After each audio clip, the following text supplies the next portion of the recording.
Hello and welcome to White Horse Music TV! My name is Richard Budina and I'm co-owner of this wonderful shop with my lovely wife Michelle Budina, who's not here at the moment. Pity.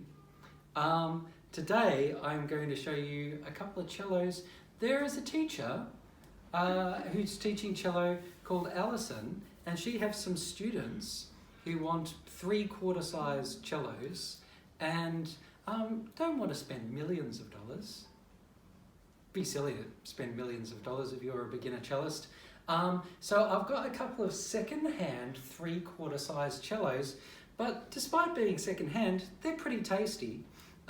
They've been set up by us at White Horse Music. In fact, yeah, I set this one up with a better quality bridge, a really good bridge, looks beautiful, a French bridge, and good quality strings. This one's got helicore strings on the bottom three and Jager string on the top there. And we've played the fingerboard, we've refitted the pegs, we've made a new sound post inside. We get pretty obsessive even if they're sort of like more beginner instruments and that sort of thing, because it makes it so much more easy to play and makes them sound good. And we like that. So this first cello is called Enrico Student +2. And check out the varnish. It's really nice, and you can feel the wood, and you can see the lines of the spruce. And I think it's a really nice looking cello. And this is what the back looks like. Yes, it looks like a cello on the back there. It's got a few little nicks and scratches. Well, not many, but you can see a little bit of wear around the side. It's in good condition, I would say. There's no scary things about it, no cracks or anything horrible like that. And this is showing off first, show and tell. This other one, very different looking cello. This is a Stentor 1 cello. Once again, we've made a French bridge for it, which enormously improves the sound. It also means that we can shape them correctly so it's easier to play on the individual strings. We've put on good quality strings. This particular one has 2 helicore strings and 2 Alison strings. They're just brands, but they're good brands that make them sound good.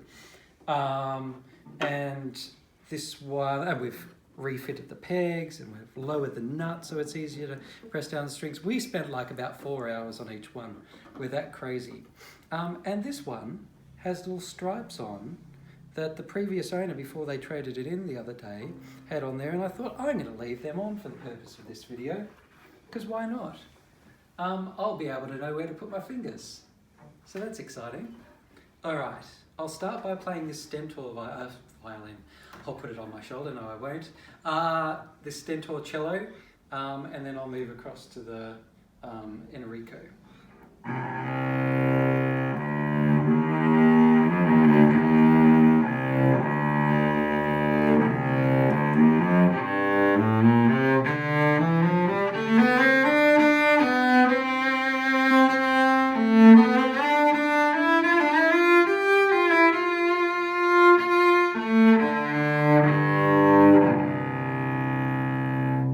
Wow, it's got a really deep sound for a 3/4 size cello, especially in this range.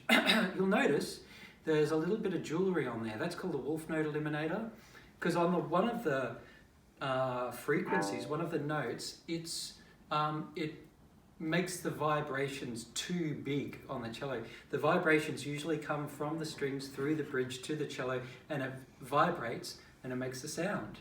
But in this case, for a particular frequency, it was vibrating the body too much, and the vibrations came back through the bridge and created a wolf note sound, which sounds sort of like do-do-do-do-do-do-do-do.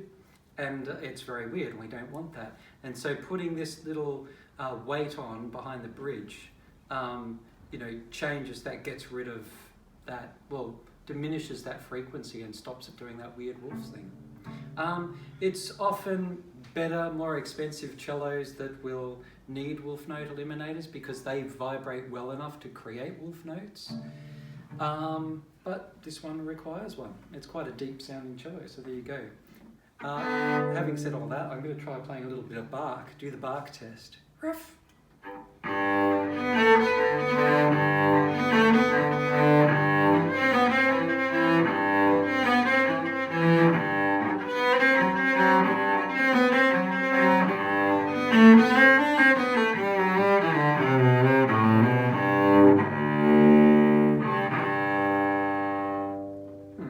Now don't blame the cello for that little squeak.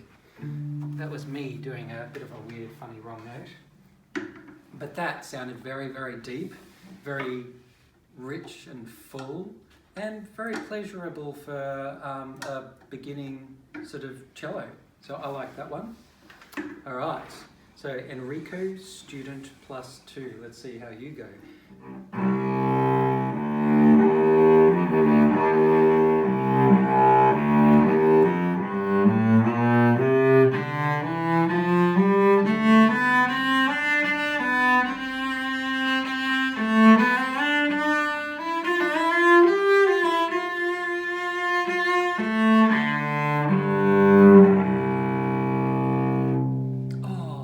Hoping this would be an easy comparison. I'd be able to say one is enormously better than the other.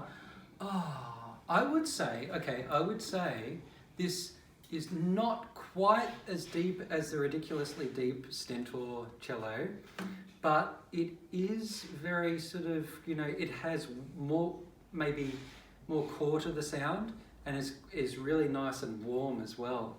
Oh, it's tough. I'd say buy both of them, because then you won't get it wrong. Maybe what I'll do now is I'll play the Bach and see how that goes.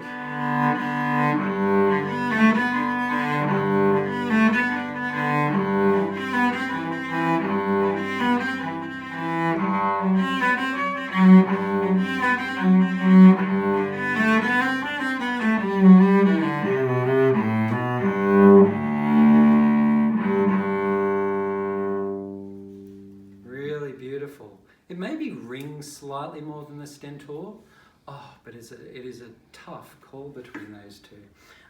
Now what I'll do is I'll play each of them straight after each other, just a really basic sort of scale, so you don't hear me talking and rambling and that sort of thing in between.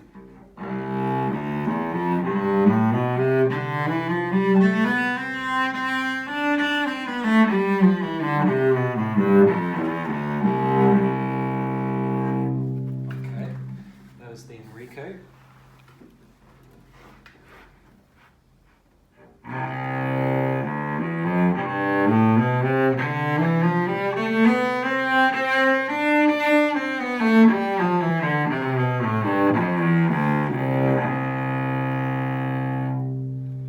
really does vibrate my body down on that open C string.